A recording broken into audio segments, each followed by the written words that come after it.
Mensagens do coração de Deus para o seu coração. Momentos com Jesus.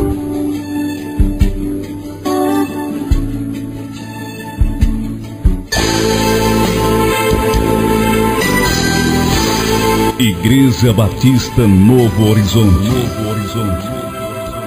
Um novo horizonte com Jesus em sua vida.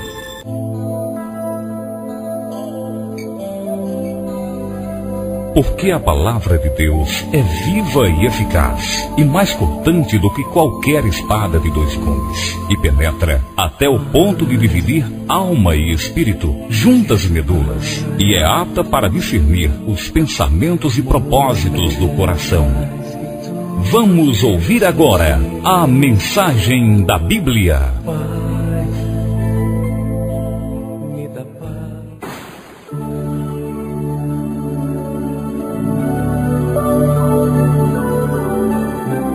Saúdo a amada igreja com a gloriosa paz do Senhor, boa noite.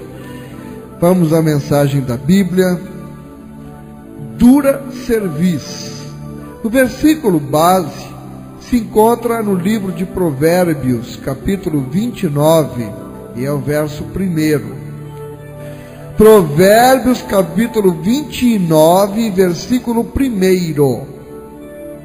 Podemos ler, queridos? Assim nos diz na palavra do Senhor: o homem que muitas vezes repreendido endurece a cerviz, será quebrantado de repente, sem que haja cura. Vamos ler de novo? O homem que muitas vezes repreendido endurece a cerviz, será quebrantado de repente, sem que haja cura. Dura esta palavra, mas é a palavra de Deus. Louvado seja o nome do Senhor. Pai amado, Pai querido, nós te louvamos, engrandecemos o teu nome. Estamos reunidos, Senhor, em teu nome para te louvar, para te adorar, e queremos ouvir de ti, Senhor, a tua palavra, a tua voz nesta noite falando aos nossos corações. Senhor, me usa conforme a tua vontade, que estas palavras não saiam de mim, Senhor, mas que venham de ti direto para o teu povo. Senhor, nos abençoe com o poder que há na tua palavra, em nome de Jesus. Amém.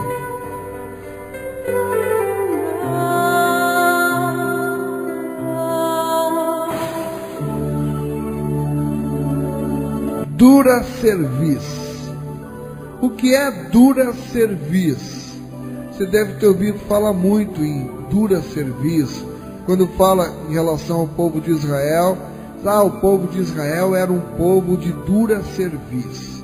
O que é dura cerviz? É a nossa coluna cervical. Cerviz vem cervical. De dura cerviz é que não se dobra.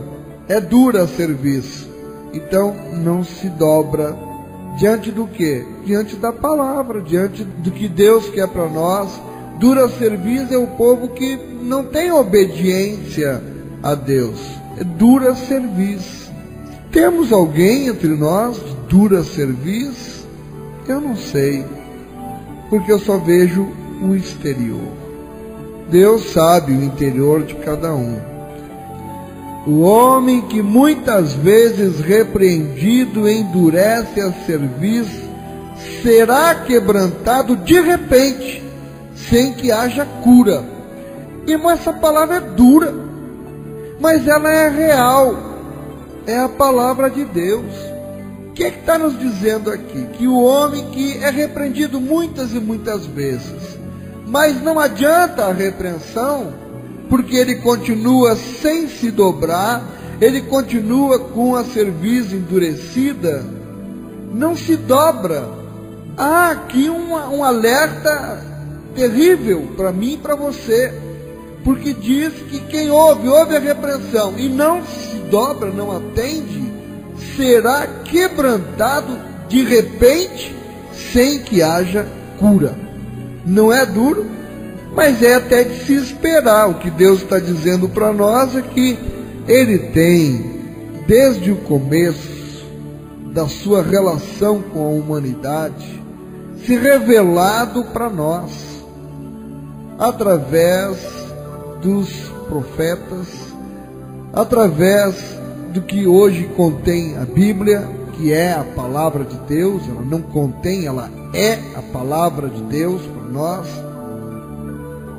através dos pregadores que tanto e tanto e tanto pregam.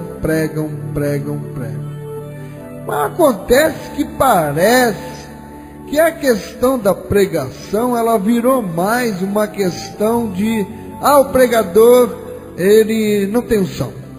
O pregador, ele fala muito. O pregador, ele tem que estar lendo no esboço. As pessoas observam um monte de coisa. Se chegar no dia seguinte e perguntar, afinal, quem é que foi pregado ontem? A pessoa pensa e sabe que eu não lembro, porque prestou atenção em tantas coisas, na mancha que tem no rosto do pregador, talvez no pingo de café que caiu na camisa dele, na roupa que a vizinha do lado veio, no tamanho do brinco que a irmã estava, no sapato novo que ela veio, na roupa nova que sempre tem que estar no culto, sabe? Presta atenção numa porção de coisa, virando religiosidade hoje.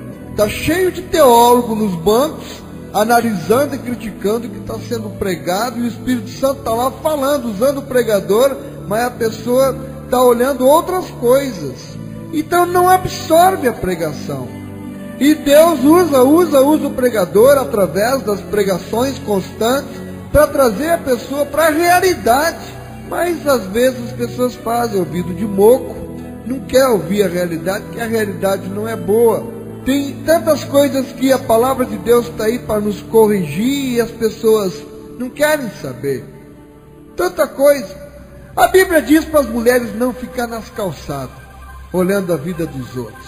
Mas a pessoa tem adoração por ficar sentado na calçada, vendo o passo a passo, o ruge-ruge da rua, e criticando e comentando. Quantas pessoas deixam às vezes os afazeres dentro de casa, mas arranja tempo para estar na calçada? A Bíblia diz para a gente não andar na casa dos outros, para a gente ficar na casa da gente, só ir na casa dos outros quando for uma necessidade. Mas tem gente que insiste em ficar na casa do outro o tempo inteiro. Eu sou sincero, eu não gosto de andar na casa de ninguém, só vou quando está doente ou quando precisa. E esse ajuntamento, esse negócio vai na casa, só acaba dando é confusão, só acaba surgindo é fofoca, porque acaba falando do pastor, da igreja, do irmão, acaba só sendo anti-fofoca, não tem nada que edifique. A Bíblia diz, mas as pessoas insistem em fazer, está na Bíblia. Quanta coisa a Bíblia diz e as pessoas não querem saber, não fazem. Depois estão aí arrependidos, por quê? O homem que muitas vezes repreendido endurece a cerviz, não obedece, será quebrantado de repente. E o que é pior, sem que haja cura. A mensagem o tempo inteiro da palavra de Deus tem sido qual? O cerne, a essência da pregação. O que é que Deus quer para mim e quer para você? Que a gente se arrependa dos nossos pecados, que largue a vida errada que estamos levando e que passemos a viver conforme a vontade de Deus. Se arrepender. Por quê? Nós vivemos como se só tivesse essa vida aqui e aqui terminasse tudo na sepultura. Mas não foi por isso que Jesus morreu. Não foi por isso que ele veio em forma humana para morrer naquela cruz. Foi para nos dar vida eterna. Um sobrinho nosso esteve aqui essa semana. Ele é evangélico desde o berço. E eu gosto muito de conversar com esse rapaz, Lindbergh. Me tem muita consideração e esteve lá em casa e fiquei conversando com ele. E ele me disse algo muito interessante. Ultimamente, os escândalos têm sido tantos nas igrejas que nós gastamos muito do nosso tempo falando disso. abismados. Olha, aconteceu tal coisa no ministério tal. O que eu não acredito? E lá no outro está fazendo isso e isso. O que eu não acredito? Fulano agora está enveredando por essa teologia assim. Eu não acredito. E a gente, são tantos os escândalos que estão acontecendo. O evangelho tem sido tão envergonhado por quem teria obrigação de defender. E nós, abismados, nos ocupamos analisando e comentando. E não encontramos tempo para falar de salvação. Não encontramos tempo para falar de céu e inferno. Que quando de repente eu venho lhes falar em céu e inferno, o assunto parece uma história da carochinha. O assunto parece um negócio que, pai, isso aí parece que eu já vi numa historinha de criança. É um negócio do céu e do inferno. Na verdade é o que mais nos importa. Por quê? Se nós temos uma vida eterna, não termina numa sepultura, ela continua após a morte. Bom, nós vamos para um lugar ou para o outro, no julgamento final. Mas parece que isso não está mais importando para nós. E essa é uma estratégia do inimigo, embotar a nossa mente, causar tanta confusão, principalmente no nosso meio, que as pessoas acabam se esquecendo da salvação. E quando vem pregar salvação através do arrependimento dos pecados, essa pregação é chata, eu gosto de uma pregação que seja assim, que seja assado. Paciência, Deus ele usa as pessoas de acordo com como ele quer, e tem gosto para tudo. O problema é que nesse gosto para tudo, as igrejas hoje viraram uma verdadeira prateleira, como numa farmácia, por exemplo, que você chega lá e escolhe o tipo de remédio que você quer. No meio, tem muito remédio que é similar, que é genérico, mas não é o autêntico. E em palavra de Deus, não tem lugar para genérico nem para similar. Ou é ou não é a palavra de Deus. Ou a gente vai para uma igreja em busca do remédio verdadeiro, ou nós vamos se enganar tomando um genérico que nem genérico é, um placebo. Sabe o que é um placebo? Tem o formato do remédio, mas é só farinha. Você toma e não faz efeito. Tem muito placebo por aí. E as pessoas estão se enganando, tomando placebo, em vez de tomar o remédio que vem direto do trono de Deus. Essa conversa com meu sobrinho, ela mexeu comigo. Eu disse, é verdade. Nós estamos muito envolvidos, comentando os escândalos, os desvios. Estamos nos afastando de pensar na salvação. Estamos deixando de pensar no arrependimento. E o arrependimento é o caminho para a gente se reconciliar com Deus. Por quê? Vamos pensar junto rapidinho. Se o pecado faz separação entre Deus e o homem, se ele diz que quando nós estamos em pecado, não ouve as nossas orações, ele não ouve a oração do pecador, a não ser a oração que o pecador se arrepende. Então qual o primeiro passo para que a nossa oração seja ouvida pelo menos por Deus? Que a gente se arrependa dos pecados. Sem arrependimento, como que a nossa oração vai chegar? E olha, não vamos fazer de bobo não, porque aflições todo mundo tem. O próprio Senhor Jesus disse que no mundo nós teríamos aflições. Então todo mundo tem, mais, menos, tem horas que tem mais, tem hora que tem menos, mas não tem um aqui que diga, eu não tenho aflição nenhuma, eu não tenho problema nenhum. Todos nós temos. E é interessante, é na hora da aflição mesmo, que aí muita gente se lembra de Deus. E corre para Deus, recebe a bênção, se esquece de Deus, só queria a bênção, não quer o compromisso com Deus. Esse é um dos nossos grandes problemas. As pessoas querem a bênção, mas não querem ter compromisso com o dono da bênção. Não quer ter compromisso com o abençoador. Esquece que se tiver o abençoador na sua vida, se tiver o dono da bênção na sua vida, tem todas as bênçãos. Mas ela luta só por aquela bênção que no momento ela acha que está precisando, recebe, tchau Jesus.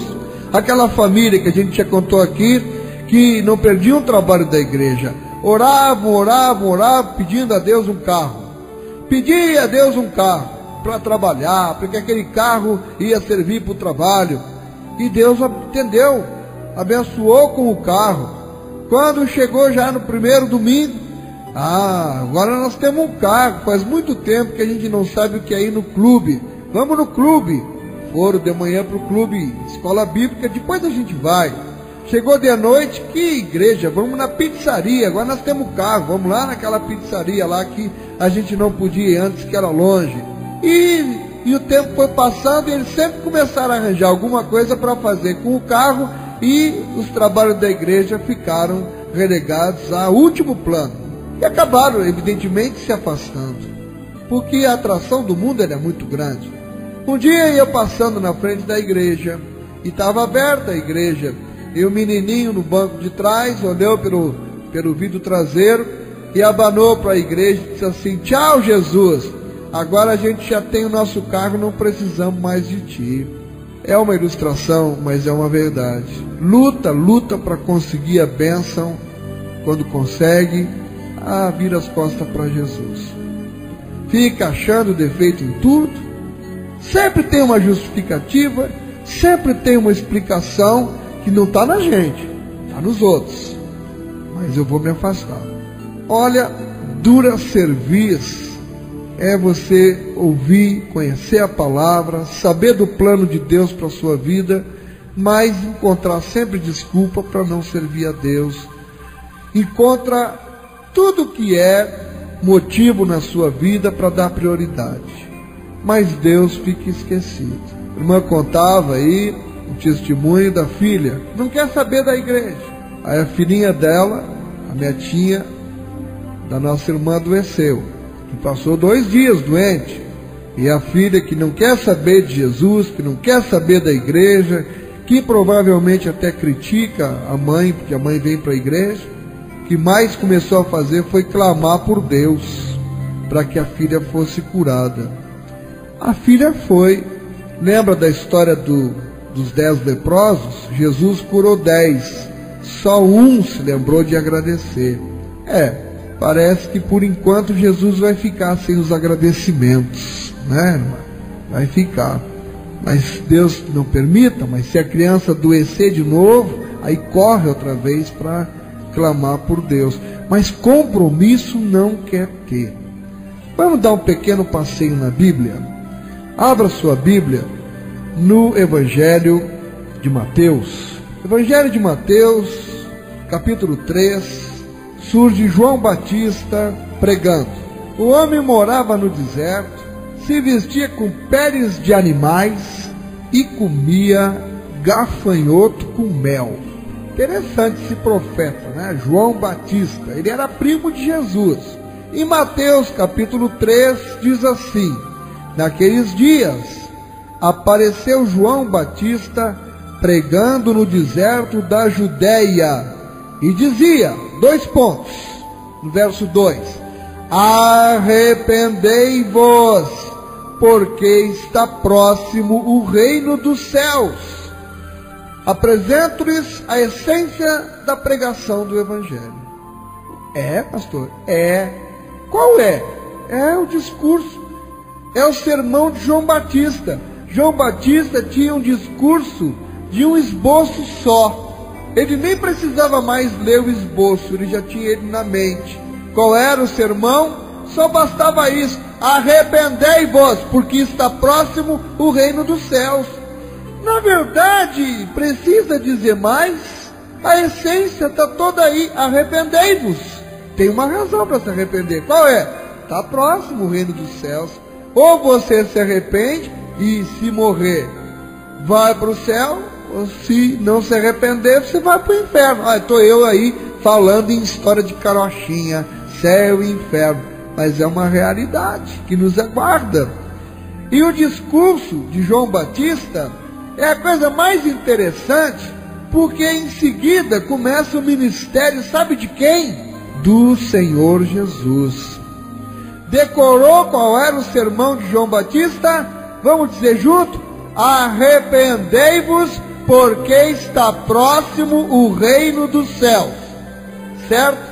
Vira a página e vá para Mateus capítulo 4 ainda, verso 17. Começa o ministério do Senhor Jesus E o Senhor Jesus passa a pregar também. Qual seria a pregação de Jesus? Eu desconfio que talvez João Batista ajudou Jesus e deu uma cópia do esboço dele, irmã Socorro, para Jesus.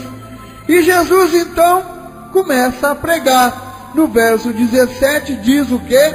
Daí por diante passou Jesus a pregar e a dizer como? Arrependei-vos, porque está próximo o reino dos céus. Eita, esse esboço a gente já conhece. É o esboço de João Batista, que deu para Jesus e Jesus deu para mim.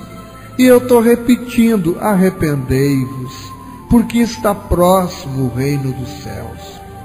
Olha, hoje nós estamos vivenciando uma tragédia terrível aqui no nosso país, que é esses deslizamentos que estão acontecendo lá no Rio de Janeiro, também em São Paulo, em algumas cidades, e algumas cidades de Minas Gerais.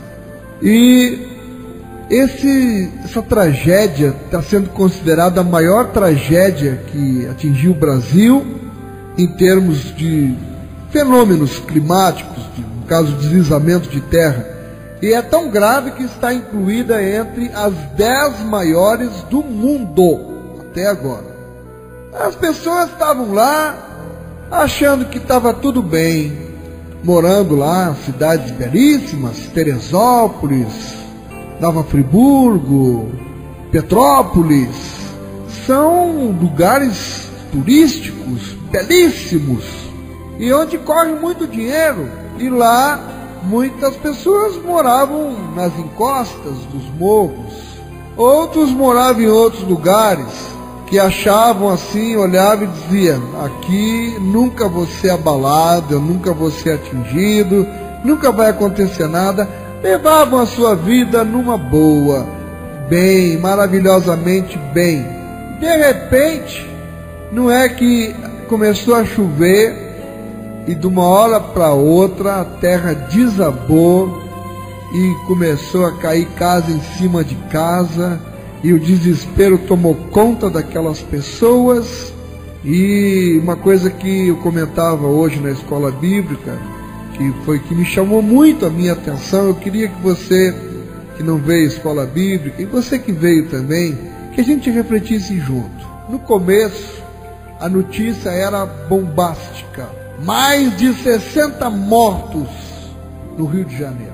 Eu assisti, você assistiu, e muita gente lá no Rio de Janeiro, lá naquelas cidades, viram e disseram: aqui na nossa cidade aconteceu esse deslizamento, já morreu 60. Mas o que eles pensaram só acontece com aquele povinho que mora ali naqueles lugares de risco. Aqui eu não vou ser abalado. Talvez você tenha pensado isso aqui em Patos, eu posso ter pensado também.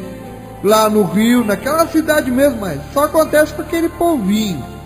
O homem que muitas vezes repreendido endurece a cerviz, será quebrantado de repente, sem que haja cura.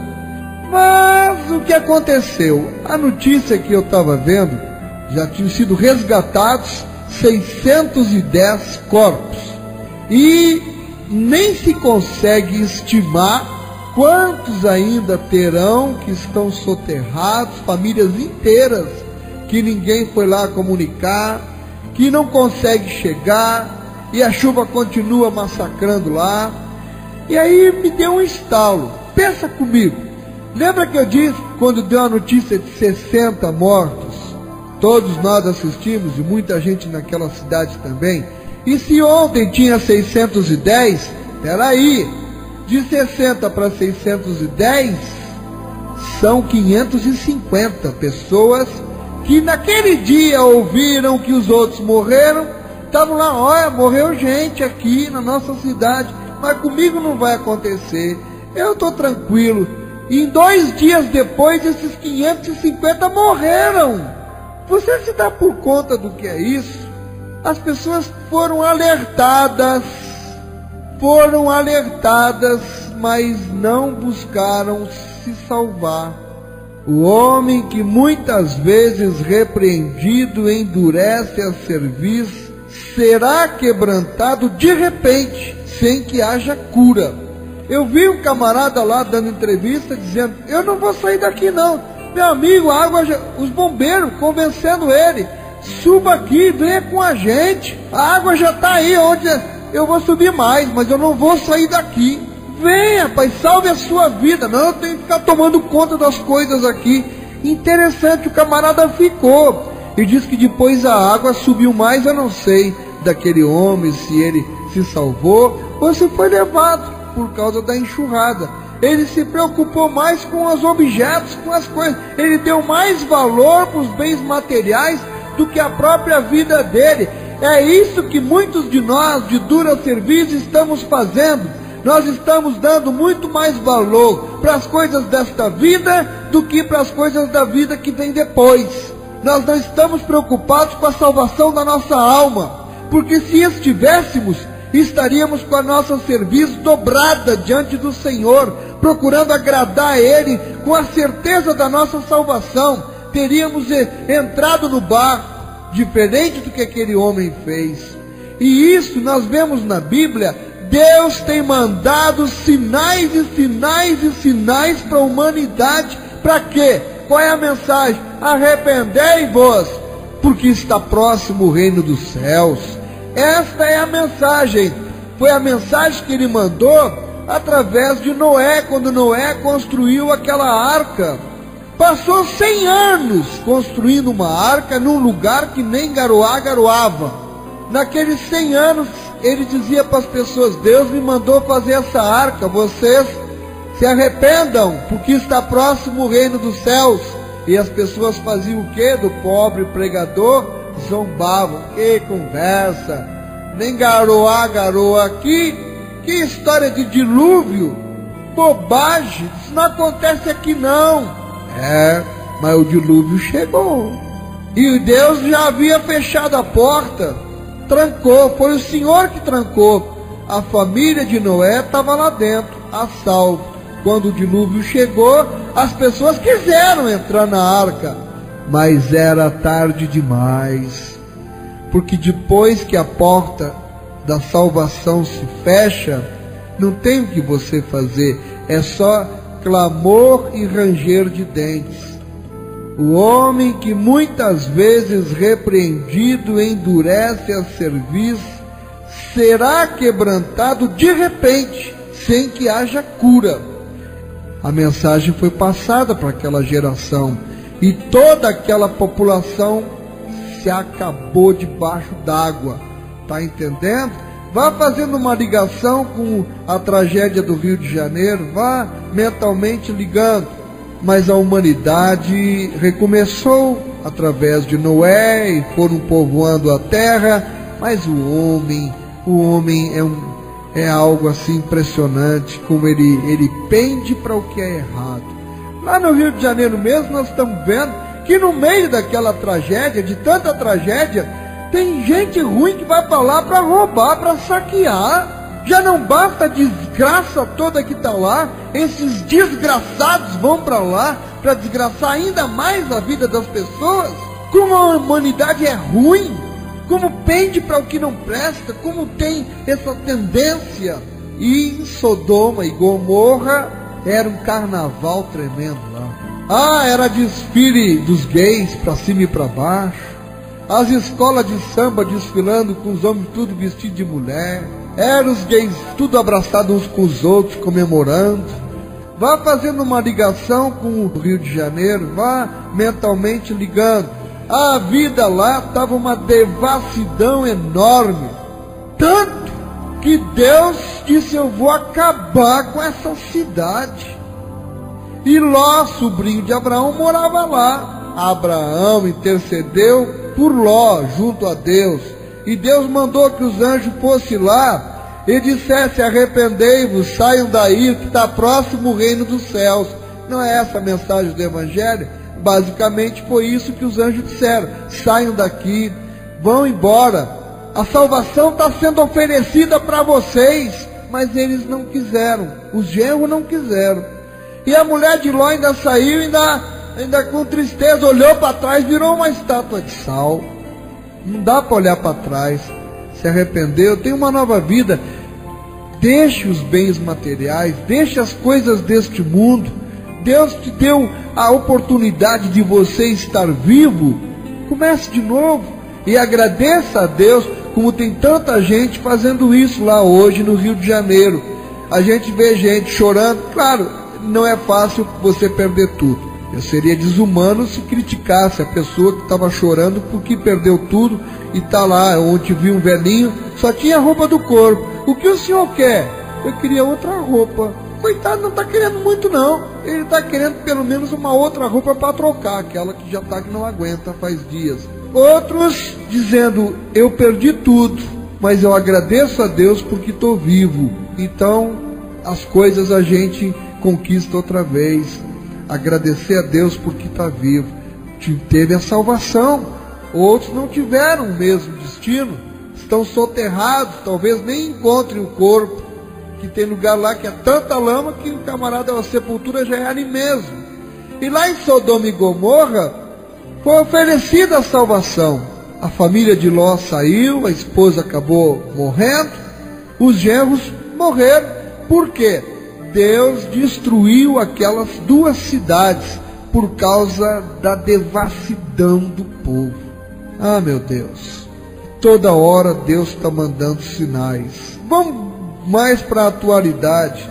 As pessoas hoje entrevistam os engenheiros, os que são especialistas em solo, entrevistam político, tudo. Mas não vi uma pessoa até agora fazer a ligação desse fenômeno que está acontecendo lá com Deus. É Deus despertando mais uma vez a atenção do seu povo. Arrependei-vos, porque está próximo o reino dos céus. O homem que muitas vezes repreendido endurece a cerviz, será quebrantado de repente, sem que haja cura. Vamos para outro texto para a gente encerrar. Lucas capítulo 13, o verso 1 em diante. Cai como uma luva aqui para encerrar esta mensagem. Cai como uma luva. Lucas capítulo 13, a partir do verso 1.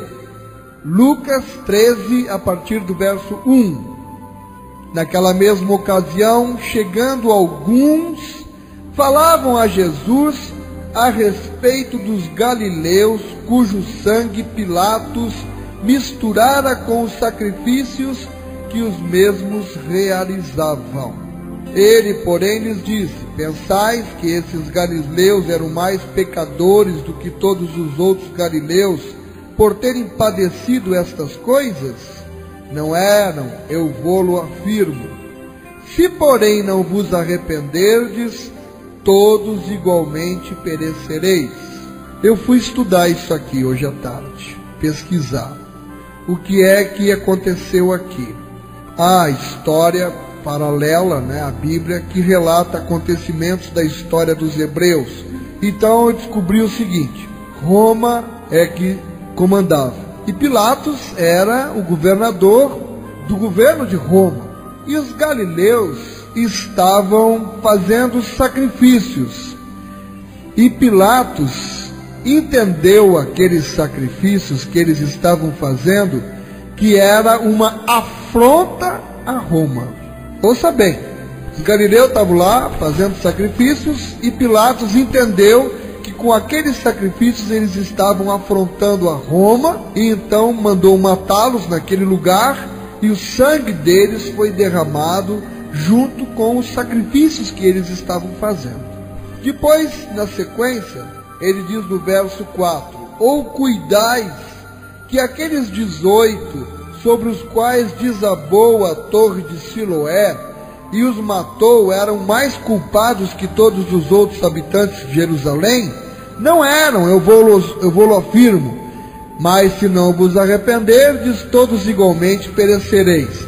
O que foi esse incidente da Torre de Siloé? Estavam construindo um aqueduto lá em Siloé, tanque de Siloé, e construíram uma torre.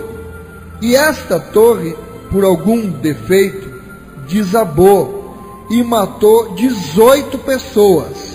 E havia um grupo muito radical, que eram os zelotes. Os zelotes, eles estavam acusando esses homens que foram mortos na Torre de Siloé, estavam acusando de estarem trabalhando para Roma. Por isso Deus os teria castigado, fazendo desabar a torre, e eles morreram. Que eles eram culpados, porque estavam ajudando Roma. Entenderam? Jesus pega duas situações do momento. Como eu agora estou pegando o exemplo lá do Rio, São Paulo e Minas. Jesus pegou dois acontecimentos do momento, que foi o Herodes, que matou os galileus, que estavam oferecendo sacrifícios, e pegou um outro exemplo também que estava acontecendo no momento, que era importante pegar aquilo que era o assunto do momento. Então Jesus aproveitou o assunto do momento, como eu aproveitei o assunto do momento, que é o Rio de Janeiro, que era o negócio lá da construção desse aqueduto. E os zelotes estavam, eles são culpados, estavam trabalhando para Roma, mereceram a morte. Então vamos analisar nesse contexto o que é que Jesus diz. Ele, porém, lhes disse: pensais que esses galileus eram mais pecadores do que todos os outros galileus, por terem padecido estas coisas? Vocês estão achando que eles padeceram porque eles eram mais pecadores que vocês? Talvez a gente esteja pensando que o povo lá do Rio de Janeiro é mais pecador do que eu e você. Talvez nós estejamos pensando que eles mereceram passar pelo que estão passando, porque são mais pecadores do que nós, e nós não somos tão pecadores. Então eles merecem, nós não. Mas não é o que Jesus diz. Jesus diz: não eram mais pecadores. Eu vou-lo afirmo. Porém, olha aqui o mesmo sermão, não é? Arrependei-vos, porque está próximo o reino dos céus. Olha o sermão aqui: se porém não vos arrependerdes, todos igualmente perecereis. Vamos tudo morrer. O problema é que nós vamos realmente todos perecer. E isso não fica meio estranho? Se todos nós vamos morrer, qual o problema então? O céu e o inferno. Se não arrependerem, vão perecer. Claro, morrer aqui todo mundo vai, mas vai para onde se não se arrepender? Vai para o inferno. Se arrependam para não ir para o inferno, se arrependam para ir para o céu. É esse o discurso de Jesus, que é a essência da pregação do Evangelho. E ele pega o exemplo lá da torre e diz, no verso 4: ou cuidais que aqueles 18 sobre os quais desabou a torre de Siloé e os matou, eram mais culpados que todos os outros habitantes de Jerusalém. Não estava acusando ele de culpados que mereciam? Ele diz: não eram, eu vou-lo afirmo. Mas se não vos arrependerdes, olha o discurso de novo, olha o alerta de novo, olha a repreensão de novo. Eu uso propositalmente agora a palavra repreensão. Se não vos arrependerdes, todos igualmente perecereis. O homem que muitas vezes repreendido endurece a cerviz, será quebrantado de repente, sem que haja cura. Nós estamos achando que aqui em Patos não acontece isso, que aconteceu no Rio. Ledo engano. Há pouco tempo aqui em Alagoas e no Pernambuco, as cidades se acabaram com as enchentes, o rio levou tudo, lembra? Não faz muito tempo não. E aqui na nossa querida Patos, que não chove, que não tem problema, os rios daqui estão secos, rebentou a barragem há pouco tempo aí, veio acabando com tudo, derrubou o muro do gel aí de frente, inundou aí as pessoas ficaram com água pelo pescoço, perderam tudo que tinham, casas foram derrubadas. Aqui em Patos, a gente acha que só acontece com os outros. Céu e inferno. Mas o versículo que Deus nos deu é Provérbios, capítulo 29, e o verso 1 que nós lemos no começo desta mensagem. Por isso, eu usei propositalmente a palavra repreensão. Encerro do mesmo modo que comecei. Provérbios 29, verso 1. O homem que muitas vezes repreendido endurece a cerviz, que vai acontecer com ele? Será quebrantado de repente, sem que haja cura. Deus está nos alertando, está nos avisando, tem sido misericordioso. Essas são as misericórdias do Senhor, porque Ele nos avisa, Ele nos dá tempo para que a gente se arrependa e volte aos seus caminhos. Como tem sido sua vida? Você tem sido aquele crente domingueiro de só vir ouvir a palavra e de repente, em vez de prestar atenção na palavra, sai daqui pensando em outras coisas e no dia seguinte nem lembra mais o que foi pregado? É um crente nominal quem faz isso. Ou você tem prestado atenção na palavra e tem visto que Deus ultimamente, aqui pelo menos nesta igreja, Ele tem sido muito misericordioso, porque Ele tem nos mostrado que a gente precisa se arrepender, porque está próximo o reino dos céus. Medite nessa palavra, medite nessa palavra, saia daqui pensando nisso. Céu e inferno não é história de carochinha não, é verdade.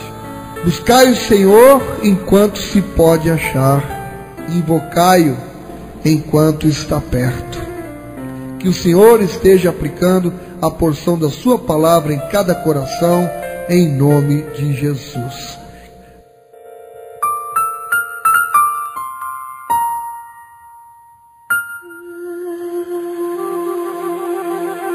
Igreja Batista Novo Horizonte.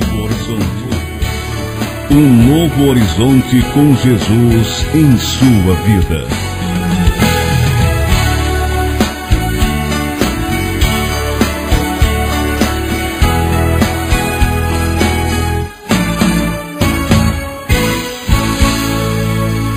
Deus, eu estou arrependido, com o coração ferido.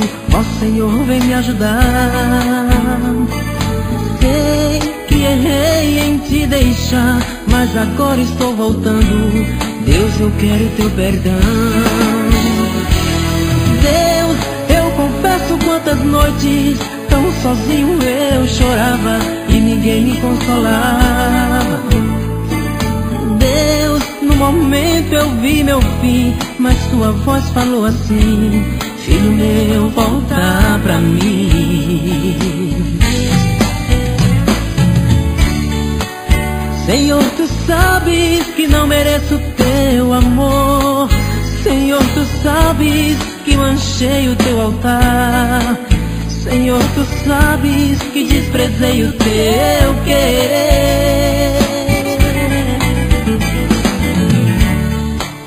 Filho, não importa o que você fez de errado, tu és meu filho e não vou te abandonar, porque eu te amo e ninguém pode impedir.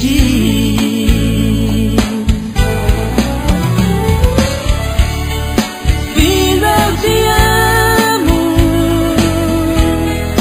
vem pros meus braços, eu vou enxugar o teu rosto molhado, vou te levantar. Filho, eu te amo, vem pros meus braços, pois eu te escolhi também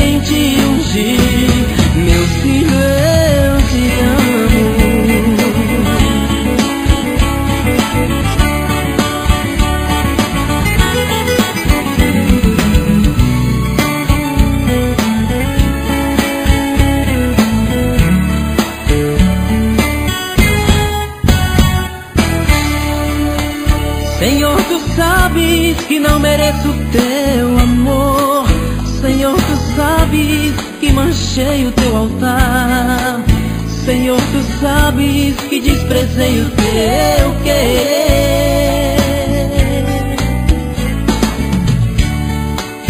Filho, não importa o que você fez de errado, tu és meu filho e não vou te abandonar. Porque eu te amo e ninguém pode impedir. Filho, eu te amo, vem pros meus braços, eu vou enxugar o teu rosto molhado, vou te levantar.